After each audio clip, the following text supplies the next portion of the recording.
This is the first problem. It's pretty straightforward. We've got the same star that we had from last week's assignment.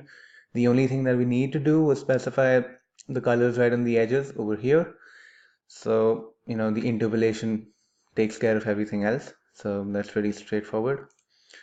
For the second one, what we need to do now is vertex duplication because we want solid triangles. So that's what we've got here. So basically now we have to repeat the same vertices, specify the same vertices again.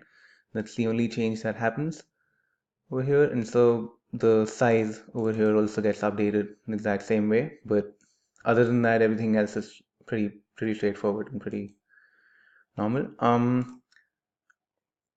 For the third one, the only thing we've got the new structure over here. So what has happened is that we've changed the order.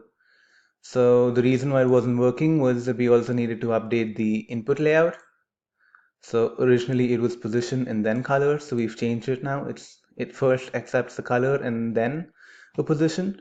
And also now we need to specify that the position data is going to be, at an offset. So a color is basically a 4 float component. So 4 times 4 is 16 bytes. So we need to specify that the offset at which the vertex data will be found is going to be 16 bytes.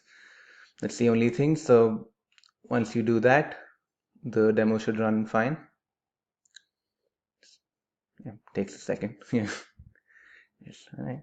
Come on. Come on.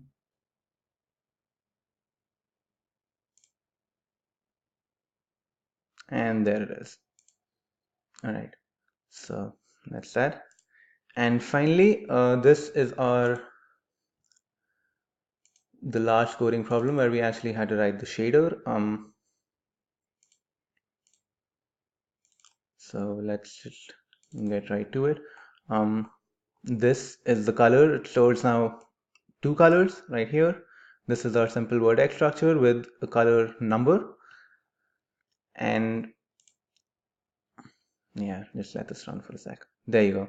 So basically this is what we needed. I'll just go through the code in a second, but what I'm also going to show you is that if I click, we see that the colors have now changed. So these are the data structures.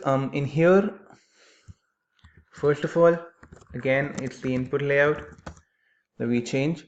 So we'll have a position, and now we're going to have a color index, which is just going to be in unsigned int, again at an offset of 16. After that, the vertices are pretty much the same, but now the squares and the colors and the triangles, sorry, have indices as opposed to the colors. And finally, in our shader over here, we have the C buffer. So you've got this one refers to the inner square, this is for the outer triangle.